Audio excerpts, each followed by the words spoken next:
Karibu kwa mara nyingine tena mtazamaji wa The World News katika kipindi hiki cha ulimwengu wa siasa. Mimi ni Adam Hussein.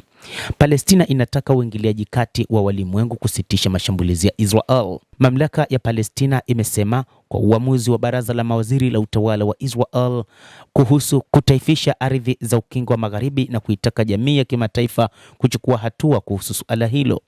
Kwa mujibu wa shirika la habari la Palestina Wafa, ofisi ya rais wa mamlaka ya ndani ya Palestina imeonya katika taarifa yake kuhusu hatari za uamuzi haramu wa utawala wa Israel wa kubadili ardhi za ukingo wa Magharibi kuwa kile kinachoitwa ardhi za serikali zinazodaiwa kumilikiwa na utawala huo. Hata hivyo, Mahmoud Abbas, rais wa mamlaka ya Palestina, amesema mpango huu ni mpango ambao unadhoofisha wa Palestina katika eneo hilo la Mashariki ya Kati na kwamba hii itakuja kusababisha vita visivyoisha vya kila kukicha, na hivyo anauomba Umoja wa Mataifa kuingilia kati ili tu kunusuru hali hii. Taarifa hiyo imeeleza kuwa uamuzi huo ni tishio kwa uthabiti wa usalama, ni hatua hatari na ukiukwaji wa wazi wa sheria za kimataifa.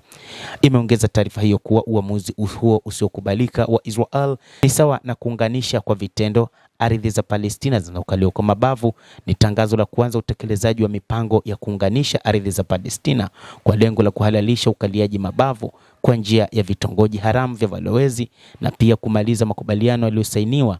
Aidha, unakinzana waziwazi na maazimio ya Baraza la Usalama, hasa azimio nambari 2334 ambalo linatangaza kuwa ujenzi wa makazi katika ardhi ya Palestina zinazokaliwa kwa mabavu, ikiwa ni pamoja na msikiti wa Baitul Muqaddas Mashariki, ni haramu.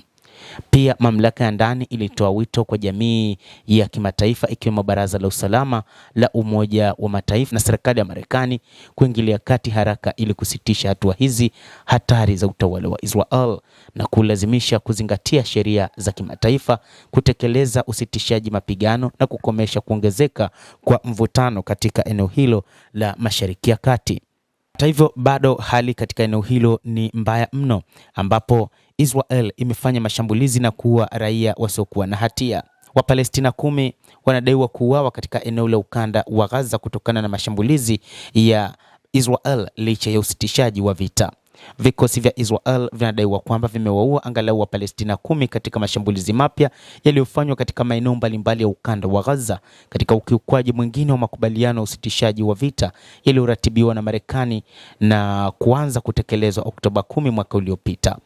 Chanzo cha kitabibu katika hospitali ya Nasser kimesema watu 4 waliuawa Jumapili katika shambulizi la Israel katika mji wa kusini mwa Khan Yunis, na imedokezwa kuwa magari ya wagonjwa hayakuweza kufika katika eneo hilo kutokana na kizuizi kilichowekwa na ndege zisizokuwa na rubani za Israel zilizokuwa zikiruka juu ya eneo hilo.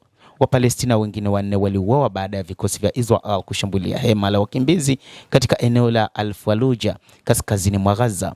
Katika taarifa nyingine ni kwamba kutoka hospitali ya Gaza pia zinaonyesha Wapalestina 2 wengine waliuawa kutokana na mashambulizi hayo ya Israel, ingawa eneo husika na utambulisho wa waathirika haukutajwa mara moja.